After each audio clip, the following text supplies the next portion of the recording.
Hey guys, I am hoping y'all having a good day. I know I am. So we've been reading from the Jesus Storybook Bible. I think the last few days that we read, we talked about the Last Supper and Jesus washing his disciples' feet. So I'm going to pick back up where it was left off, and we're going to read about a dark night in the garden. And you can find that in your Jesus Storybook Bible here on page 294. You can also find it in the Word from Luke 22, Mark 14, and John 18. All right, so let's get started. The wind was picking up now, blowing clouds across the moon, shrouding the garden in darkness. "Stay up with me?" Jesus asked his friends. They said yes and waited under the olive trees, but they were tired and they soon fell asleep. Jesus walked ahead alone into the dark. He needed to talk to his heavenly Father.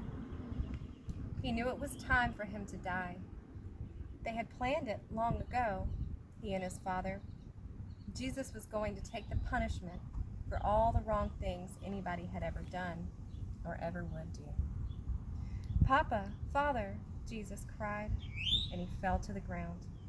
"Is there any other way to get your children back, to heal their hearts, to get rid of the poison?" But Jesus knew there was no other way. All the poison of sin was going to have to go into his own heart. God was going to pour into Jesus' heart all the sadness and brokenness in people's hearts. He was going to pour into Jesus' body all the sickness in people's bodies. God was going to have to blame his Son for everything that had gone wrong. It would crush Jesus. But there was something else, something even more horrible. When people ran away from God, they lost God. It's what happened when they ran away. Not being close to God was like a punishment. Jesus was going to take that punishment. Jesus knew what that meant.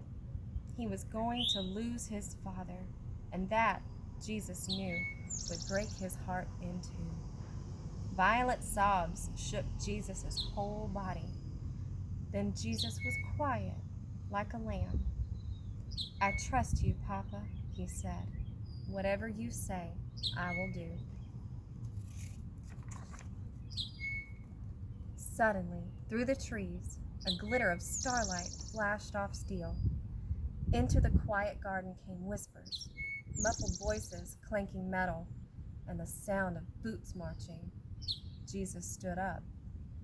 He woke his friends. "Now is the time," he said gently.